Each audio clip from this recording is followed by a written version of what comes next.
চিকন একটা বাঁশের কঞ্চি দিলে ভাঙা যাবে না?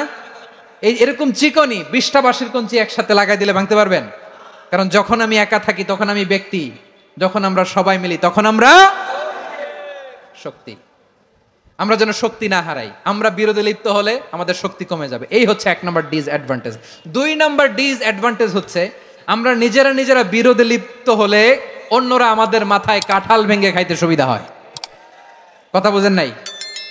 আমরা যদি বিরোধে লিপ্ত হই তাহলে পরাশক্তিগুলোর সুবিধা, তখন আমাদের কাউকে দিতে হবে ট্রানজিট, কাউকে দিতে হবে সেন্ট মার্টিন, কাউকে দিতে হবে দেশের অর্ধেক। চিল্লায় বলো ঠিক কিনা? নিজেদের প্রবলেম সলভ করার ক্যাপাসিটি আমাদের আর থাকবে না। আমরা যদি বিরোধে জড়াই, আমার কলিজার টুকরা পেকুয়ার ভাইরা, আমরা বিরোধ করব না, আমরা বিচ্ছিন্ন হব না। নিজেরা বিরোধে জড়ালে পরাশক্তিগুলো আমাদের মাথায় কাঁঠাল ভেঙে খায়।